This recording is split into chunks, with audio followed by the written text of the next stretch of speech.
All right, welcome to the second episode from Workhorse Sports Podcast. We'll call this one a Workhorse short. Little play on words there. Um, Based on the fact that I'm just going to do my college football picks, give a little preview of what I anticipate the pod to look like that we'll do tomorrow, in which I will be with Jonathan going over some NFL action, and then also have a little story from our time in the military for those veterans that have followed us and done so without any real desire to listen to me talk about sports, but just because just kind of what we do. We support each other. So give them a little something. I put out a blog about that as well. So if you can, hit the website, workhorsesports.org.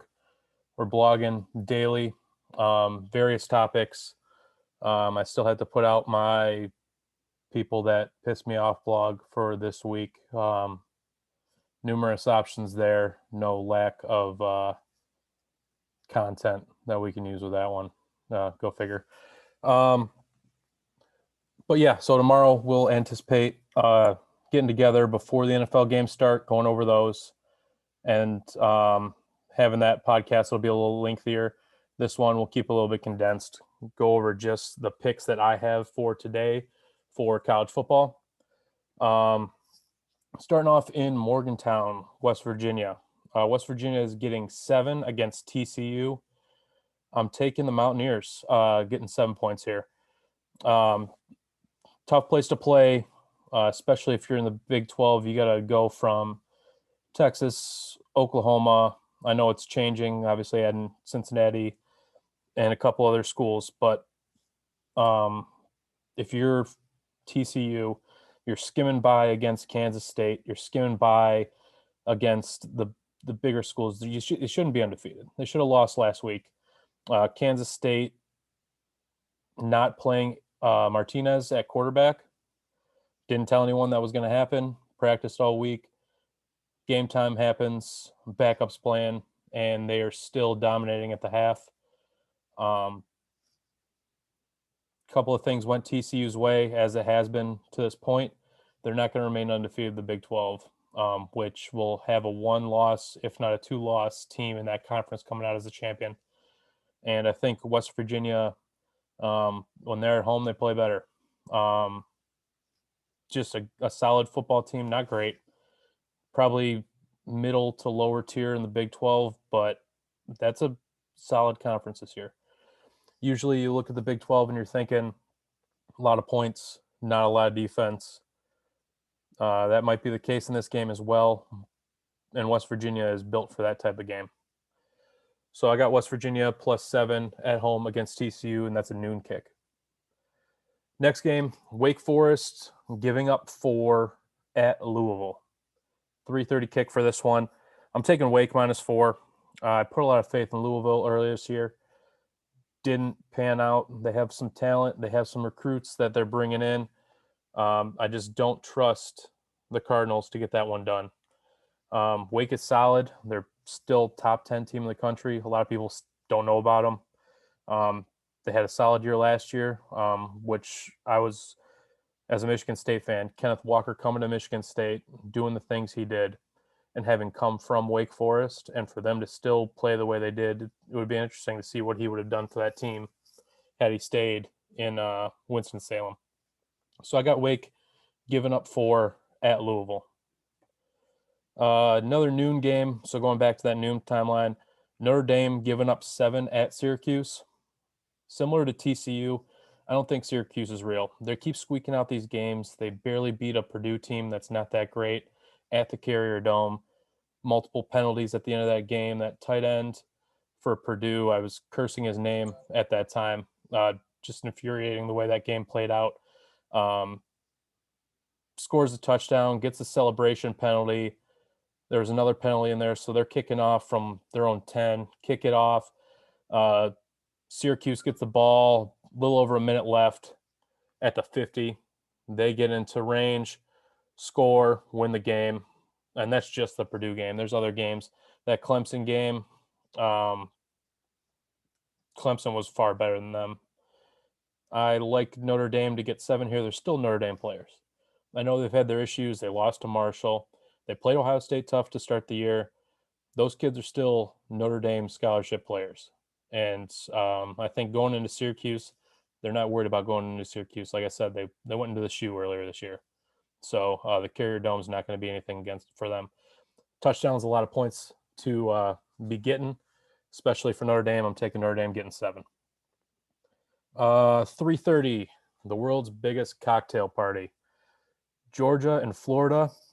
Over-under is set at 56.5. I'm taking over in this. This is the game that worries me the most out of these picks because Florida might not be able to put up a lot of points. What I'm banking on is Georgia gets to 40, Florida finds a way to get to 17, you cover. It's going to be one of those where you sweat it out at the end. I can't take the under, though, because if Anthony Richardson finds a way to get a couple of scores, Georgia's pretty good. I think Florida's offense can be pretty good. They've shown that. I think they can get to 56.5. 7 p.m., big one in Knoxville, Kentucky, getting 13.5 at Tennessee. I have 2 bets on this one. The under, because I think Kentucky is going to try and make that game as grimy as possible. I saw it earlier this year when they played Mississippi State. Mississippi State loves to put up points. I flip on the Kentucky-Mississippi State game, and it's a 13-10 game in the third quarter. Kentucky is a solid football team. They've had a couple of close losses. Still top 25 in the country. Still have the talent that they've had. They're playing in the SEC. They have a couple of tough goes of it, and they lose a couple of games.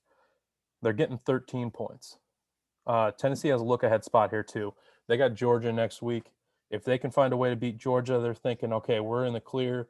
We get to the SEC championship game. We get another shot at Bama. We can beat them.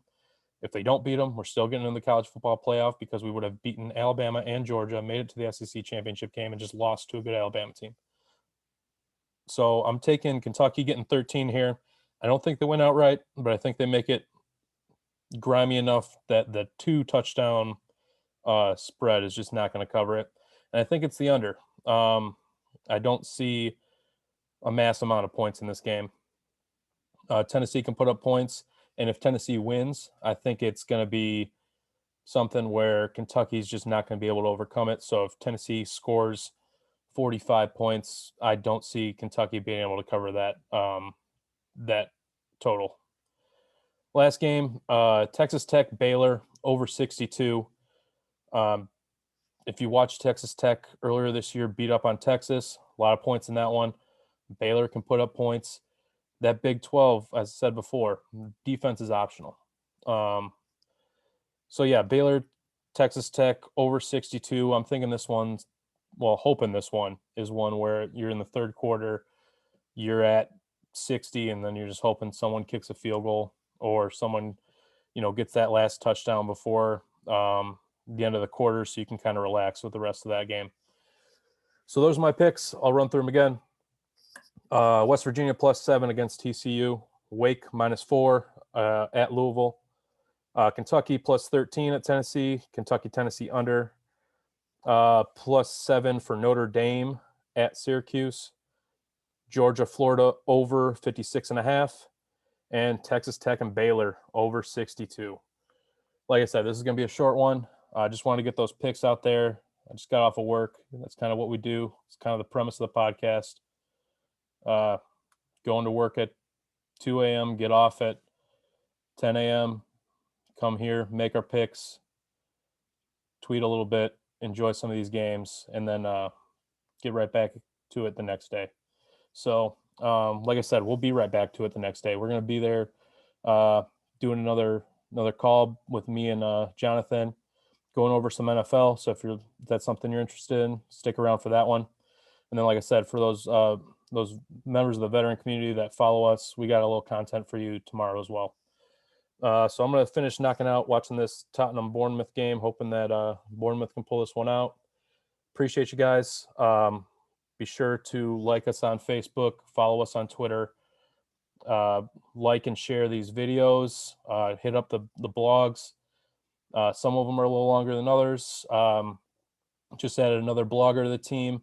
A lot of good baseball content coming from Troy as well. So make sure you read up anything that he puts out there. We'll look to have him on the podcast soon. Lightfoot he's out there putting in work all the time. So I'll find a way to squeeze him into one of these pods as well, and he'll hop on that blog game too, and he'll be able to probably provide some of that veteran content that we were talking about. So yeah, myself and Jonathan, we were together at Fort Bragg, and then Lightfoot was there with us for a little bit as well, but ended up at Fort Polk. So a lot of good stuff. Like, follow, share, tell your friends, tell your family, tell everyone that we're doing this. We'd love to add followers. We'd love to bring you guys content that you want to see. So appreciate you guys. Have a great Saturday. Enjoy that college football, and we will see you tomorrow.